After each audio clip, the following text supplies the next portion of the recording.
Hi everybody, welcome to lesson 2 of knitting for crocheters. If this is the first video you're watching, I would recommend that you go back to the first lesson in this series so you can learn a couple of the basic skills that I'll be mentioning in this video and then come back and watch this one. I'm going to put a link in this video so that way if you haven't watched the first video you can go back and watch it. So last time we covered a knitted cast on, which looks like a basic knit stitch, and then we also covered a basic knit stitch, garter stitch, where you work back and forth in rows, just knitting every single stitch. So today I'm going to introduce to you the second stitch of knitting, and I'm going to sort of just explain as I go. And I'm also going to show you another cast on method, purely because as you knit, just like as you crochet, you'll find that you have methods that you prefer. So you may not have liked the look of the knitted cast on from the first lesson, and you may not like this cast on, and that's totally okay. There is no one required cast on when you're learning. You can do what you like, you can do what you feel comfortable with. And the only way to find out what you prefer and what you feel comfortable with is to try it. So today we're going to start with what's called a long tail cast on. And this is the cast on that you see in most learn how to knit videos. And the reason I didn't start with it is because it requires a little bit more manipulation of the yarn. I'm going to show you this long tailed cast on real quick. So just like before, you are going to make a slip knot and put it on your needle. And you should be familiar with a slip knot because you crochet already. And if you are brand new to knitting, that is going to be a completely different series because some of the explanations I'm using are not applicable to you if you have no knowledge of knitting or crochet.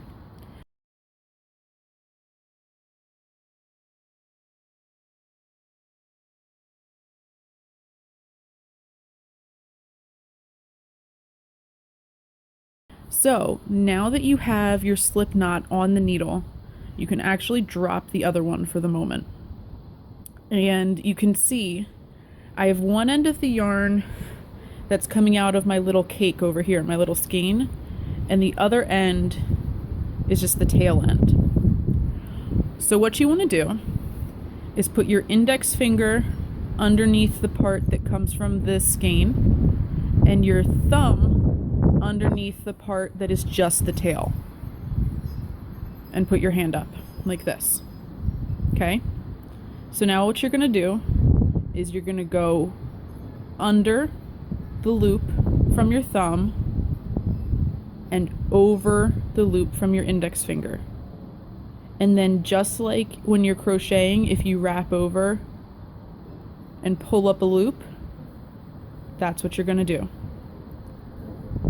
And then you let go of your thumb, right? And it's really loose.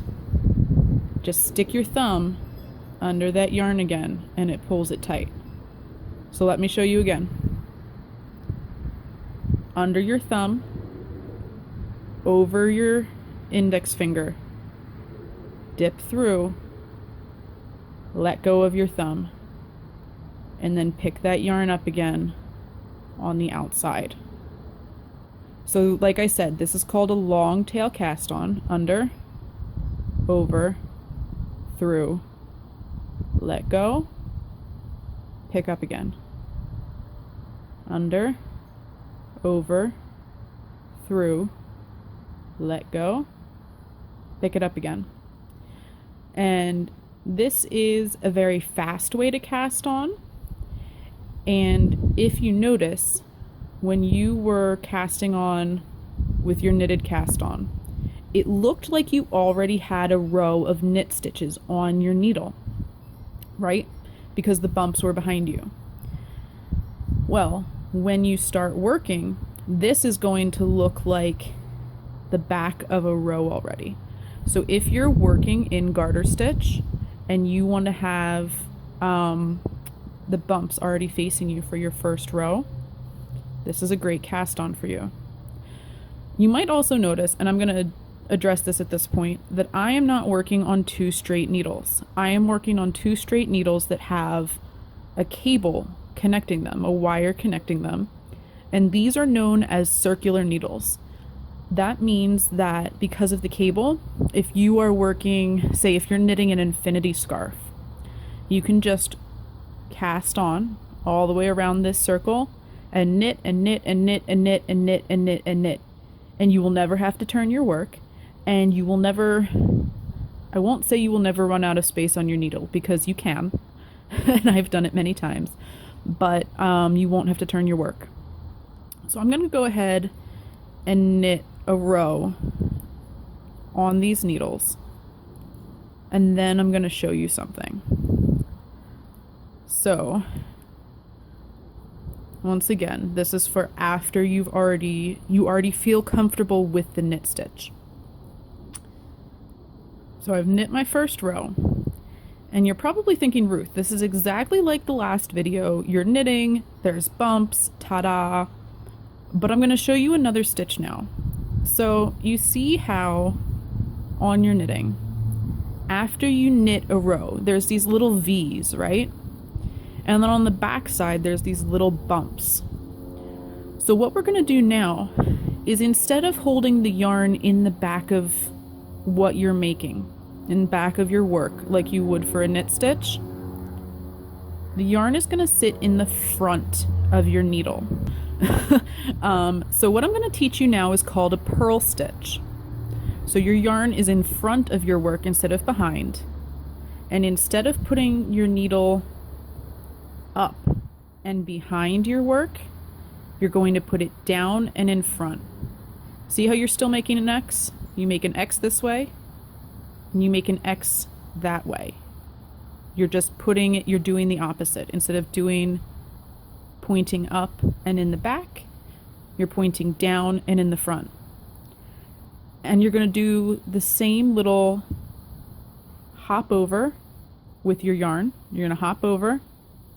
And then this is the part I think that throws a lot of people off. Because once you have your yarn like this, if you let go with your right hand, it can be very difficult to make the stitch happen. And you end up like that. You end up with your needle slipping out. So what I do is, just like with the knit stitch, how I hold my yarn on there, I hold my yarn on here with my thumb, my new stitch. So I'm going to wrap the yarn over, hold it with my thumb, and then pull the new loop up and through. And you see how there's this bar on the front? That's because you're working a purl stitch. That's what a purl stitch looks like when you work it. And you jump it off the needle. So you're going to go down in, hop the yarn over, and then hold it. So you're pulling the needle up and out, and the new stitch comes off, right? Let's try it again. In and cross, pop the yarn over, and you can see with my left hand, look what I'm doing. I'm pinching this yarn right here so it doesn't go anywhere. It gives me more control when I'm wrapping the yarn over, and it also keeps the stitch from getting too loose. And it also keeps me from having a big long string of yarn out here. So look, if I did not do that, if I did not pinch the yarn, when I went over, how am I going to convince that yarn to sit down where I want it to? I can't get my stitch off the needle. But if I pinch it and pull it down here, the stitch almost comes off the needle by itself. Look at that, I didn't even have to hold it. In, pinch, and pull down. And start sliding, and it will literally almost come off the needle by itself. In, yarn over, pinch and pull down. See how that secures that? And you can see I'm using my fingertip too to help guide the stitch off the needle. So pinch, pull down, and then what I'm doing, I'll rotate this to show you, is I'm putting my index finger on the new loop. So this same blue strand that I'm holding here is the same one I'm putting my index finger on. You see how that's the same piece of yarn? That's what I'm securing. I'm always securing the new loop when I knit. So in, pinch, over, and secure. So what's moving is the needle. It's not so much the yarn moving as the needle. Okay, so I'm going to finish this row. And then when I turn it, you're going to see something cool. All of your little V's are on this side and all of your bumps are on the other side. This is called stockinette stitch, and it's kind of like if garter stitch is the single crochet of the knitting world, stockinette is the double crochet. A lot of people use it, a lot of people enjoy it, but, and I'm going to show you something, and I'll possibly fast forward this part.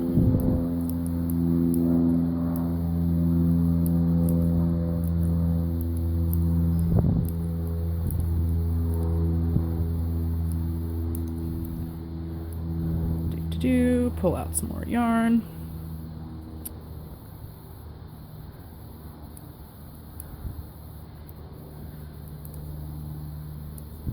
Actually, maybe I won't fast forward this part because I want you guys to see something, and that is that even though people say that knitting is slower than crochet, it's all about practice, because this is not me knitting in fast forward. This is me knitting at regular speed, and I will grant you that I am a knitting designer, and I will also grant you that I literally knit every single day. But it is possible to knit very quickly, and the way that you do that is just like you do everything else. You practice at it. So for those people who say that knitting is slower than crochet, knitting might be slower than crochet, but a lot of times I think knitting is slower than crochet because you have to learn a new skill. And nothing as a new skill is easy, and it's not fast. It's something that you have to learn, and it's something that you have to practice at. So the reason I'm doing this is I want to show you something. Check this out. Oh, it's so pretty. Sorry, that was a little weird. It is, you see how all your V's are on this side? Because the side where you see the V's is the side where you do a knit stitch. And the side where you see the bumps is the side where you do a purl stitch. I want you to see that this stitch curls up a little bit. It's going to curl up on the bottoms, and it's going to curl up on the sides. And that's just the nature of the stitch. You can block it, you can do whatever you want to it. It will always curl up from the top and the bottom, and the sides will always curl in. It just happens. So, this is the knit side, again. This is the purl side. And something that I want you to work on is, it's called reading your knitting. And reading your knitting simply means that when you look at your work, you know what stitch has just been worked. So if you look underneath a loop and you see a V, you know that you've done a knit stitch. This is a knit stitch.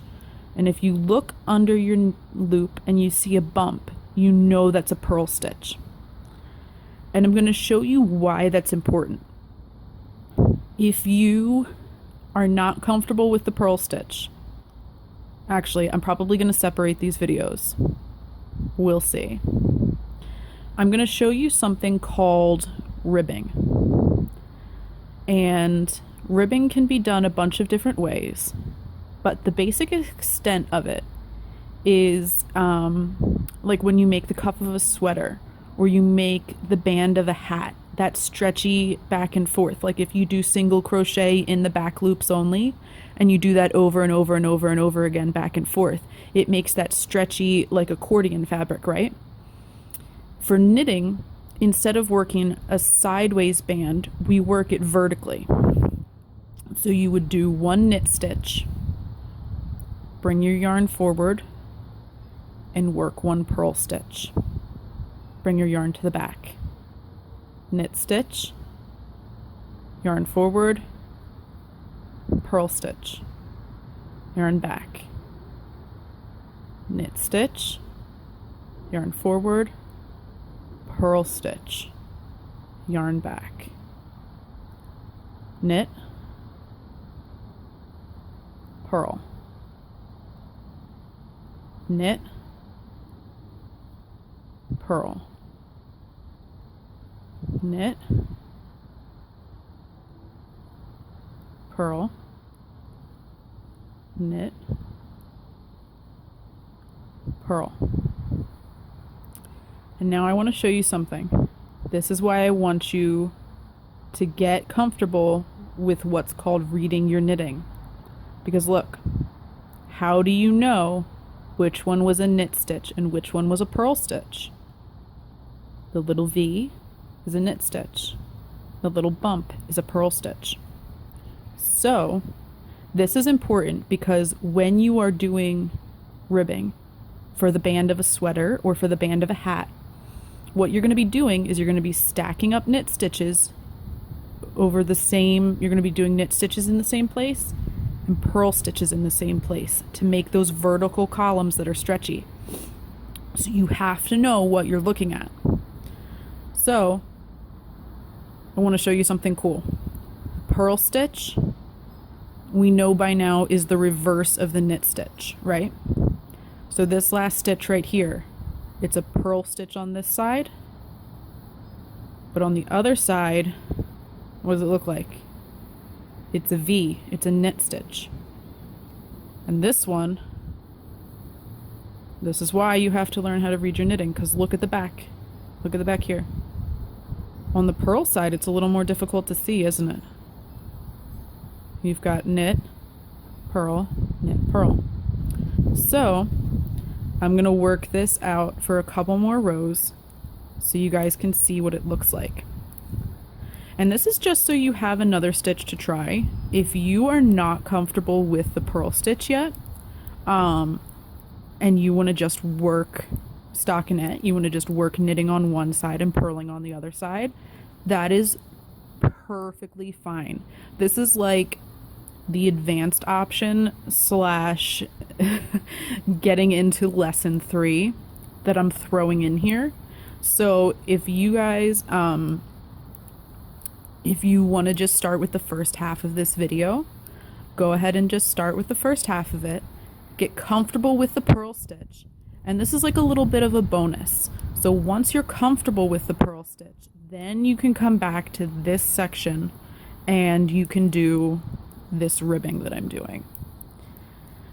And don't feel bad if you have to replay this video a bunch of times, or if you have to pause and rewind and pause and rewind, because that's how you learn.